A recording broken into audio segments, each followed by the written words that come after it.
ಮುಂಗಾರು ಮುನ್ಸ್ಕೊಂಡಿದೆ ಅಂತ ಕಂಗೆಟ್ಟಿದ್ದಂತಹ ಜನತೆಗೆ ಒಂದ್ ಕಡೆ ಪಶ್ಚಿಮ ಘಟ್ಟಗಳಲ್ಲಿ ಮತ್ತೆ ಮಳೆಯಾಗಿ ನಿಟ್ಟುಸಿರು ಬಿಡುವಂತಹ ಪರಿಸ್ಥಿತಿ.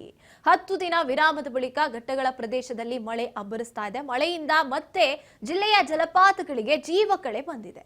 ಧುಮ್ಮಿಕ್ತಾ ಇರುವಂತಹ ಖಾನಾಪುರ ತಾಲೂಕಿನ ಬಟವಾಡೆ ಜಲಪಾತ 50 ಅಡಿ ಮೇಲಿಂದ ಹಾಲ್ನುರಿಯಂತೆ ಧುಮ್ಮಿಕ್ತಾ ಇದೆ.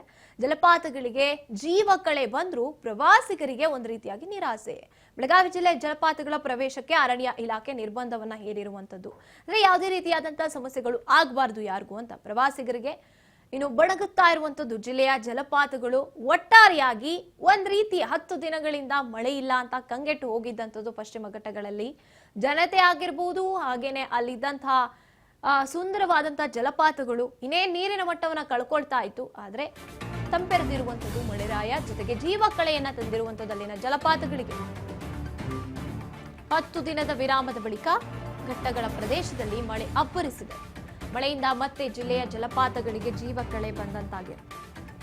ಖಾನಾಪುರ ತಾಲೂಕಿನ ಬಟವಾಡೆ ಜಲಪಾತ ಧುಮ್ಮಿಕ್ಕಿ ಹರಿತಾ ಇದೆ. 50 ಅಡಿ ಮೇಲಿನಿಂದ ಹಾಲ್ನುರೆಯಂತೆ ಧುಮ್ಮಿಕ್ತಾ ಇದೆ ಜಲಪಾತಗಳಿಗೆ ಜೀವಕಳೆ ಬಂದ್ರೂ ಪ್ರವಾಸಿಗರಿಗೆ ನಿರಾಸೆ.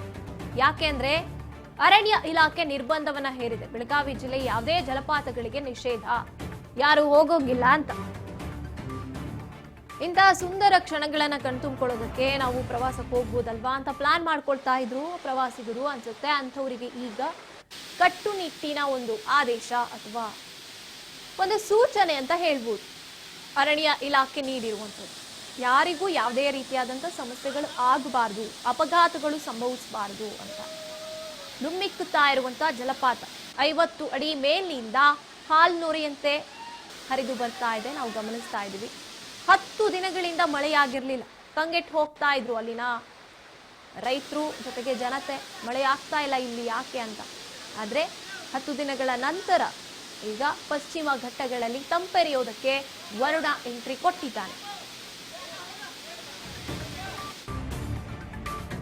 ಮಹಾರಾಷ್ಟ್ರದ ಪಶ್ಚಿಮ ಘಟ್ಟ ಪ್ರದೇಶದಲ್ಲಿ ಕೂಡ ಭಾರಿ ಮಳೆಯಾಗಿದೆ. ಮಳೆಯ ಹಿನ್ನೆಲೆ ಘಟಪ್ರಭಾ ನದಿಗೆ ಕೂಡ ಜೀವಕಳೆ ಬಂದಿದೆ. 171 ಅಡಿ ಮೇಲಿಂದ ಧುಮ್ಮಿಕ್ತಾ ಇರುವಂತದ್ದು ಗೋಕಾಕ್ ಫಾಲ್ಸ್.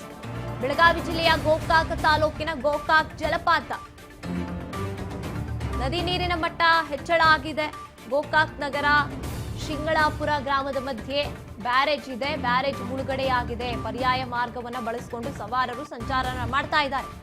ಶಿಂಗಳಾಪುರ ಮಾರ್ಕಂಡೇಯ ಘಟಪ್ರಭಾ ನದಿಯ ಸ್ಥಾನ ಅದು. ಮಳೆ ಮುಂದುವರೆದ್ರೆ ಅದೇ ಹಿನ್ನೆಲೆ ಜಲಪಾತಕ್ಕೆ ಜೀವಕಳೆ ಬಂದಿರುವಂಥದ್ದು. ಮಹಾರಾಷ್ಟ್ರದ ಪಶ್ಚಿಮ ಘಟ್ಟ ಪ್ರದೇಶದಲ್ಲೂ ಭಾರಿ ಮಳೆಯಾಗಿದೆ.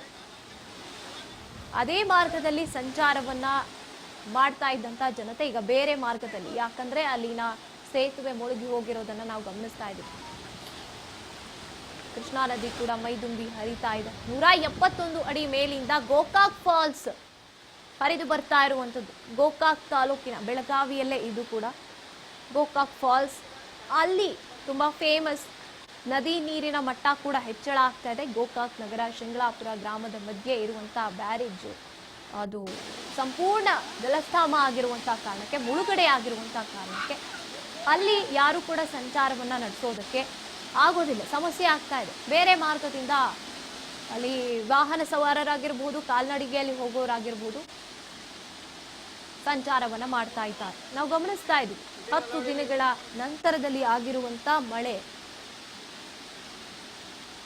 ಇಲ್ಲೂ ಅಷ್ಟೇನೆ ಯಾವುದೇ ಫಾಲ್ಸ್ ಗಳನ್ನ ನೋಡೋದಕ್ಕೆ ಅರಣ್ಯ ಇಲಾಖೆ ಅಷ್ಟು ಅಂದಿಲ್ಲ ಇನ್ನು ಪ್ರವಾಸಿಗರಿಗೆ.